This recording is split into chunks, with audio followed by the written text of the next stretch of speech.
Now Dixon technologies limited अब देखिए 11,856 रुपए का प्राइसिंग हमें देखने मिला है। लगातार ये स्टॉक टूटता चला जा रहा है। इन्वेस्टर यहाँ पर बिल्कुल परेशान हो चुका है। Hi this is Dev and watch it traders diary. यहाँ पर ना दिक्कतें खत्म नहीं हो रही। प्रॉब्लम क्या है, आप इस टेक्निकल चार्ट को देखकर समझ सकते हैं, क्योंकि फंडामेंटल बेसिस पर आप सारी चीजें समझ चुके हैं ऑलरेडी, बहुत सारी चीजें समझ चुके हैं। यहाँ पर ना जो चार्ट है वो लगातार बिगड़ता चला जा रहा है क्या है कि कितना गिरना है, ये सवाल यहां पर आ जाता है। प्रॉब्लम ये है कि जो मैंने ऑलरेडी आपसे कहा था, जब ये था 13,800 के आसपास, मैंने आपसे कहा था बस ये इतनी जगह है इसके अंदर, इससे ज्यादा जगह नहीं है। और वो 12,000 जब आया था ना, तब मैंने आपसे बात करी थी कि हाँ यहां से घूमेगा, पॉसिबिलिटी है, लेकिन 13,800 14,000 तक की ही जगह, इससे ज्यादा आपकी जगह नहीं है। वहीं से ये स्टॉक जो है टूटना स्टार्ट कर दिया। अब टूट तो गया, लेकिन कहां पर रुकना है ये समझ से बाहर है एक्चुअल बेसिस पर, क्योंकि चार्ट जो है ना वो लगातार बहुत बुरी तरीके से यहां पर ना खराब होता जा रहा है। आप देखेंगे यहां पर ना लगातार रेजिस्टेंस जो है वो फेस कर रहा है। मैं डिटेल में थोड़ा सा और समझाऊं इसको और क्लोज ले जाकर। 12,000 टूट गया, ये आपका एक हैवी रेजिस्टेंस हो चुका है भाई, ठीक है ना। रेंज भी बन चुकी है, वो रेंज मैं आपको लास्ट में दिखाऊंगा, बट 12,000 का लेवल टूट गया है। एंड आज जो दिन था आप देखेंगे उधर 12,050 12,040 के आसपास से, वहां से वापस से गिरावट यहां पर ना हमें देखने को मिली है, जैसा कि आप यहां पर समझ सकते हैं। 12,000 से ही आज हम टूटे हैं, ठीक है ना। तो वो आप देख सकते हो रेजिस्टेंस बन चुके हैं, 3-4 रेजिस्टेंस है 12,500 तक का, ये रेजिस्टेंस जोन आपका बन चुके। अब ये दिक्कत ना पता क्या है, प्रॉब्लम ये है कि सिर्फ और सिर्फ टेक्निकल बेसिस पर प्रॉब्लम नहीं है, प्रॉब्लम आती है कंपनी की साइड से भी। मतलब मैनेजमेंट जो है, जो गाइडेंस कट है, वो यहां पर ना प्रॉब्लम हो रही है। CLSA 1 of FY26 guidance cut, ये भी दिक्कत है यहां पर ना दे रहा है। इसकी वजह से स्टॉक जो है वो लगातार जो एक नेगेटिव साइड बना हुआ था, उसको और ज्यादा यहां पर नेगेटिव होने के लिए जो पॉइंट्स हैं वो मिल जाते। उसके बाद अगर आप देखेंगे तो यहां पर जिस तरीके से चैनल ब्रेक हुआ था, ये जो चैनल का ब्रेक होना था, उसके बाद लगातार ये स्टॉक टूटा ही है, चाहे वो केन्स हो या फिर वो डिक्सन, सब टूट ही रहे, ठीक है ना। केन्स थम चुका है, लेकिन उसका चार्ट भी अगर आप उठा के देखो लगातार खराब ही होता चला जा रहा है, लगातार खराब होता चला जा रहा है। वो केन्स का भी भरोसा नहीं कि कब वो वापस से टूटना स्टार्ट कर दे, कोई भरोसा नहीं है। वो भी ओवरसोल्ड जोन में, ये भी ओवरसोल्ड जोन में। तो देखो ना आप यहाँ पर ना चीजें बहुत खराब हैं। अगर आप देखें RSI आज का जो है वो 24 की क्लोजिंग है।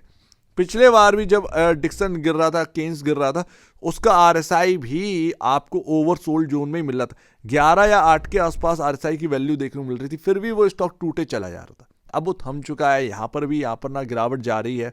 सारी चीजें जो है वो इक्वली खराबी हमें देखने को मिली है, बट इन्वेस्टर सेंटीमेंट वो हाई पर है।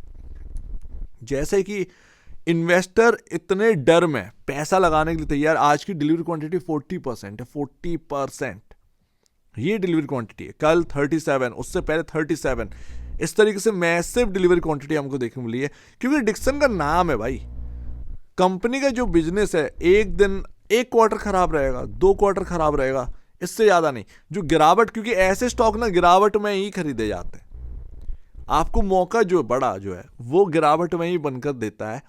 तो वो एक जो डर है उससे थोड़ा सा साइड में हटकर इन्वेस्टर जो है पैसा लगा रहे। लेकिन आगे आने वाले क्वार्टरली नंबर्स जो है वो मैटर करेंगे, आगे आने वाले क्वार्टरली नंबर्स जो है वो मैटर करेंगे। ये Q3 के नंबर जो है वो 10 जनवरी से जो स्टार्ट हो जाएंगे। आपका भी नंबर आएगा, हालांकि डेट अभी अनाउंस नहीं हुई है, लेकिन जब भी आपका आएगा वो देखिए काफी मैटर करता है। वो भी ईयर ऑन ईयर बेसिस पर, क्वार्टर ऑन क्वार्टर बेसिस पर तो ठंडा क्वार्टर ही निकलता था। आप 3 साल का उठा के देखेंगे तो आपको क्वार्टर ऑन क्वार्टर बेसिस पर ठंडा निकलता है, but year on year basis पर अगर सुस्ती रही तो यानी कि पिछले साल के कंपैरिजन इस साल इस क्वार्टर में ग्रोथ जो है वो बहुत कम रही, एंड वो फिर हावी होगा। एंड वो शायद डिस्काउंट भी कर रहा है स्टॉक, समझ रहे हो ना। जरूरत से ज्यादा खराब हुआ तो ही गिरेगा। अदरवाइज सबको पता है ये जो डिस्काउंट जो चल रहा है ना स्टॉक में, ये क्वार्टरली नंबर्स भापे जा रहे हैं, उसकी वजह से यहाँ पर डिस्काउंट चल रहा है। तो अगर जरूरत से ज्यादा खराब हुआ, एक्सपेक्टेशन से भी खराब अगर होगा तो ही स्टॉक टूटेगा, अदरवाइज स्टॉक टूटना बंद कर देगा। क्योंकि आज की डेट में मार्केट कैप 71,000 के आसपास आ चुका है एंड यहाँ पर आपका जो प्राइस टू बुक वैल्यू है वो 71.61 टाइम का यहाँ पर रह चुका है। पहले हम बहुत महंगे थे, वो टूट कर वो प्राइस टू बुक वैल्यू एक ठीक जगह पर पहुंच गया। अगर आप इस जगह पर बाई कर रहे हैं तो मेरे ख्याल से आप डर में जो बाई कर रहे हो ना वो गलत नहीं कर रहे हैं, ठीक है ना। इस प्राइस पर अगर आप थोड़ा सा ऐड करें, लेकिन ना टुकड़ों में खरीदो। मैं पिछली बार भी यही कहना था, स्प्लिट में खरीदिए, ठीक है ना। स्प्लिट में खरीदोगे तो क्या होगा, एक एवरेज बनेगा, क्योंकि हमको नहीं पता कि भाई कितना यहाँ पर ना गिरावट और होनी है।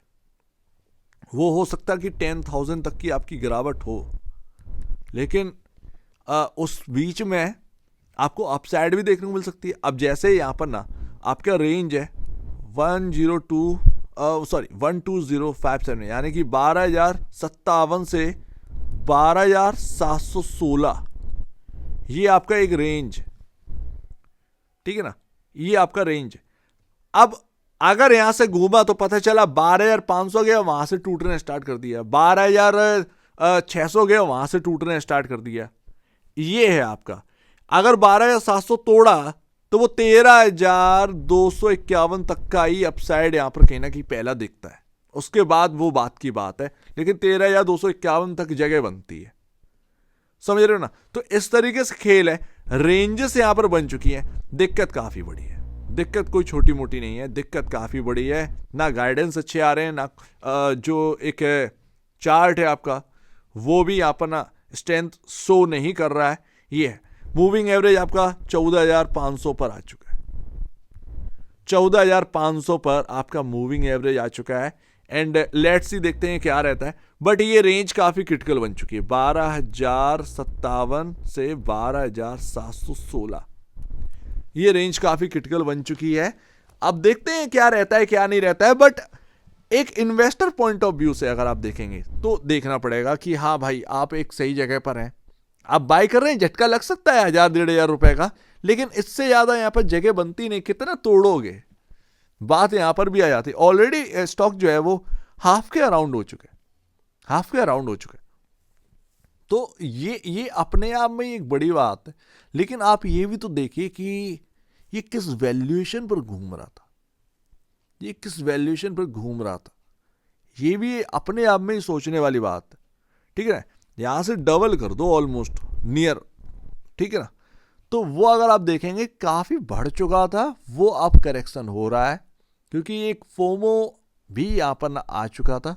दुनिया में अगर मार्केट्स में झांक कर देखोगे, जो मैन्युफैक्चरिंग कंपनियां उनकी इतनी ज्यादा वैल्यूएशन नहीं है, ठीक है, लेकिन इंडिया के मार्केट में वैल्यूएशन मिल रही है, क्योंकि यहां पर ग्रोथ है और हमें पता है कि यहां पर ना एक्स्ट्रा ऑर्डिनरी ग्रोथ आई जाएगी।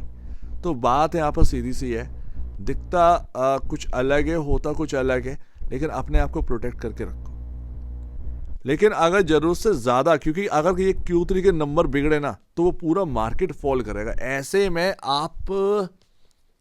आप बच जाएंगे कि आप टूटे हैं, मैं ज्यादा टूट चुका हूं, ऐसा कुछ नहीं हो। अगर Q3 मार्केट का खराब रहा तो वो पूरे मार्केट के लिए ओवरऑल खराब रहेगा। वो 10 जनवरी से जो नंबर स्टार्ट होंगे ना वो बताएंगे कि एक्चुअल बेसिस पर मार्केट में होना क्या, क्योंकि निफ्टी का पी रेशियो जो है वो 23 के अराउंड ही चल रहा है। एंड आज थोड़ी सी गिरावट हुई एंड वगैरह वगैरह, तो 22.60 या 22.50 के अराउंड होगा अलार्मिंग जोन में। अगर वो Q3 के नंबर अच्छे नहीं आए, कंफर्ट नहीं मिला निफ्टी को, तो वो जाहिर सी बात है वो मार्केट और टूटेगा। एंड अगर मार्केट टूटेगा तो वो होगा क्या, आप तो ऑलरेडी नेगेटिव, वो और ज्यादा नेगेटिव होएगा, ठीक है ना। तो ये सारी बातें यहां पर आ जाती हैं। लेट्स सी देखते हैं क्या होता है क्या नहीं होता है, बट हाँ ऑलरेडी एक बड़ी गिरावट हो चुकी है। 17 का यहां पर प्राइस टू बुक वैल्यू है। नंबर्स देखिए कि कैसे आ रहे हैं, कहीं ना कहीं नंबर्स आपका यहां पर ना सपोर्ट बनवाते हैं। लेकिन अभी अगर आप देखेंगे तो जो 12,000 के नीचे की क्लोजिंग हुई है वो अच्छी क्लोजिंग नहीं हुई है, लेकिन आप ओवरसोल्ड जोन में भी है। दो बातें आ जाती हैं, क्लोजिंग चार्ट कह रहा है कि काफी नेगेटिव है, और दूसरी बात RSI आपका कह रहा है, RSI यानी कि आपका जो बता रहा है कि आप बहुत ज्यादा ओवरसोल्ड जोन में। कौन सही होगा आने वाले टाइम में, ये देखते हैं कि क्या वो आरएसआई की वजह से वापस से कोई बाउंस आ रहा है वो है, या फिर जो चार्ट कह रहा है कि भाई रेंज टूट गई है, अब यहां से और डाउनसाइड जो है वो स्टार्ट है, ठीक है ना, क्या वो सही है? क्योंकि 11,856 पर क्लोजिंग हमारी देखने को मिल रही है। एंड यहां पर आप ये मान के चलिएगा कि भैया यहां पर जगह जो है शायद हो सकता है कि आपका जो है वो 10,000 के आसपास की हो, ठीक है ना। तो क्या इतनी गिरावट है, लेकिन क्या इस गिरावट से डरना चाहिए? नहीं। जो आज के टाइम पे बाई कर रहा है, इवन आपने 12,500 पे बाई कर रखा हो तब भी मत डरिए, क्योंकि आप अगर टुकड़ों में खरीद रहे हैं, क्योंकि आप एक दिन के लिए नहीं खरीद रहे हैं, ये थीम जो है वो एक दिन के लिए आप नहीं खरीद रहे हैं, ना एक दिन में सुधरेगी। ये जो आपका जो ईएमएस स्पेस है वो एक दिन की कहानी नहीं है, एक दिन में नहीं सुधरेगा, ठीक है। तो अभी क्या है, आप माल इकट्ठा कर रहे हैं, फायदा आपको बाद में मिलेगा, ये ध्यान रखिएगा। तो ये सारी चीजें जो कि अभी समझनी है, लेकिन हाँ एक राइट प्राइस के आसपास चल रहा है डिक्सन। अब भाई सीधी सी बात है, इतना यहाँ पर ना, अगर आप क्लाइंट बेस देखिए, डिक्सन का नाम देखिए, तो थोड़ा सा वैल्यू तो देनी पड़ेगी मार्केट के अंदर, इतना तो वैल्यू रहेगी ना। और ईएमएस में है क्या है कि ये जो मैन्युफैक्चरिंग कंपनी, इनके मार्जिन्स और इनका सेल्स का नंबर एक्चुअल बेसिस पर बहुत बड़ा होता है, बट सेल्स का नंबर छोड़ दो, प्रॉफिट का जो नंबर है, ऑपरेटिंग प्रॉफिट है, वो आपको जो है ना कैलकुलेट करके रखना, वो आपको नंबर्स में देखना होता है कि क्या है। और स्लो डाउन तो बहुत ही ज्यादा हमको डिक्सन में देखने को मिला।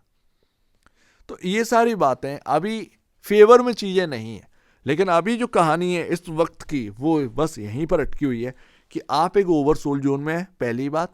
दूसरी बात, चार्ट आपसे कह रहा है कि हाँ भाई रेंजें टूट चुकी हैं, इंपॉर्टेंट लेवल टूट चुके हैं, डाउनसाइड ओपन। कौन यहाँ पर सही होने वाले आने वाले एक दो दिन में? क्या एक बड़ी अब एक मूव मिलने वाली है डिक्सन में, या एक बड़ा यहाँ पर डाउनसाइड हमको देखने को मिला है? दोनों में से एक बात होनी है, लेकिन होनी क्या है ये अपने को भी नहीं पता।